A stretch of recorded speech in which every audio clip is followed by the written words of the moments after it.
Previously on Finn goes to school and decides to make it everyone's problem. Which is pretty difficult if your brain looks like this very scientific diagram I'm currently showing you. I feel actually quite powerful. I feel like someone really has to knock me down a notch. I miss you 8 p.m. school. Please come back. Just kidding. And now, jumping right back into the action, I present to you the SEP of the year, which shall not be named. It was 2020. Ah yes, the third semester. Oh, what a joy it has been. No, for real though, this has got to be my favorite semester to date. This has truly been a great opportunity and I've learned a lot. So let's get the technicalities out of the way. I worked on a CGI project, Controlling Matters, with Livia, Jace and Sylgia. And it was a trailer for the Munich Science and Fiction Festival run by Ronit Wolf. My submodules were storytelling and animation, so let's start with the start of all things, the story. Our story went through a lot of iterations before we finally settled on something we like. It began with us receiving the prompt Dark Matter, and me remembering a random science fact. Approximately 85% of the universe must be dark matter, otherwise gravity as we know it would not be feasible. From then, Livia and I thought, hey, what if dark matter was a creature that controlled all the planets in our system and created new matter by throwing them at each other? This came with a few cool designs, mostly inspired by the gorgeous work of Peter Morbacher and his Angelarium. This idea never came to fruition though, as it lacked a proper ending or a good story structure for that matter. Through Ronit's help and our resident cat lover Livia, we managed to develop the story into that of an alien, no longer that ethereal god figure of the start, creating a planet from scratch and overseeing its development.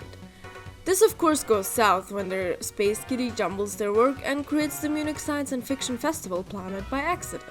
We settled on the name Controlling Matters because number 1, the alien was controlling matter, and number 2, controlling matters, because otherwise everything will spiral out of control. I pride myself on thinking of that pun every single day. While the others worked on character and environment design, I primarily focused on thumbnailing and creating the animatic. It's actually quite jarring to see how far we've managed to come. Time still somehow feels fake. After that, we created a quick CGI layout, and let me tell you, when I looked at this a few days ago to collect footage for this video, I was in shock. How we did things and then it stopped looking like that. After the story portion was mostly set, I worked on some miscellaneous modeling tasks, like making the chair, trying to make the water work, parts of the lab, as well as then settling onto my magnum opus. Well, not really, but it definitely was the shot that took me the longest. The landscape started out very bare bones, but slowly and surely I was able to refine it into a shot that would fit with the rest of our works. I learned to use a bunch of procedural methods to create everything but the buildings, which were actually modeled by Sylgia. After that, I was back to some general work, like helping texture the alien and other things, as well as rigging the alien and then creating shape keys that would give the alien their expressions. I created a nifty guide to go with it and modeled the expressions you see here. Lots of agony going through this poor alien's mind. It was a cool challenge to try and create shape keys that could aid me in creating multiple expressions when mushed together and not just create single-use ones. And just like that, it was onto the part I was looking forward the most. Animation! I begged my teammates to allow me to animate the alien in the most expressive scenes, which are shot 6 and 8 in my opinion, as well as help them refine animation in any other shot, and they were gracious enough to let me take on the work. I really enjoyed animating the alien, and I was taken aback by how my own rig actually worked when I was animating. This was my favorite part of the project by far, and character animation is something I want to pursue in the coming semesters as well. I feel like I've certainly improved how I animate and how I look at animation. Especially looking back onto the CGI module we took in second semester, I was pleasantly surprised by my improvement. After we had all our animation set, it was already time for the picture lock. We took a well-deserved Christmas break and then we were back into putting the final touches on things. Livia and I worked on creating the interface designs, and everyone out of our team had a few shots to light so we could render it out. I am writing this before we are done rendering and compositing, but you can try manifesting the cool compositing work we did and I will flash a bit of it on screen. And all of a sudden, we were done. Controlling Matters has been carried to fruition. Now, we interrupt our scheduled programming to bring you a message from our sponsors. This story was based on true events. It was a dark and stormy day in December when I finally arrived at school, exactly at 10:23 in the morning. A few weeks before, I had finally received the wonderful frog I had ordered online, and we had settled into our daily life together. Soon after, he would often watch me as I slaved away in my atelier, trying to prove to my mother that animation was a real thing and not just something I had made up to move out and get piercings without her permission. It was not going to be one of those days, however. I set my bag down, eagerly turning on my laptop to begin working on a project, when suddenly I noticed something was off. In hindsight, the warning signs were already there. This was not my frog.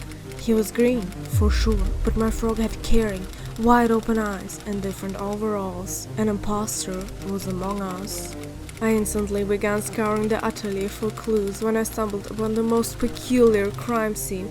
My poor frog was laying face down, ass up on the floor underneath my desk, his glasses carelessly tossed to the side. Which monster could have done such a thing? This infrogster has committed identity theft and almost got away with it. Not wanting to lose another second, I put my artistic ability to work, creating a Michelangelo, a wanted poster to expose this fraud. It took all my blood, sweat, and tears, but finally, it had been created. This story has not ended yet, my dear viewers. To this day, I have yet to catch the frog rascal who tried to replace my darling, wonderful frog. For now, I am holding their frog as my own, as my captive. If you have information that could help with this investigation, please contact me on identitytheftisnotajoke.com and leave your suspicions there. This message has been brought to you by Froggy Incorporated. And this is the end, folks. But do not be sad, as there are many more wonderful presentations awaiting your viewing. Unless I'm somehow the last person and I had absolutely no foresight for this. My mental health has not been the sexiest frog alive for the past few months, but school has always been a good constant to have, and I appreciate all of you making this work, even with everything considered. Hope you all stay safe, healthy, and peace out. I did the peace sign while I was reading peace out. No one's gonna see that. I'm like jittery from putting all my energy just into that stupid frog speech. Like my hands are shaking a little bit. Actually they're really cold. I should turn on the heater.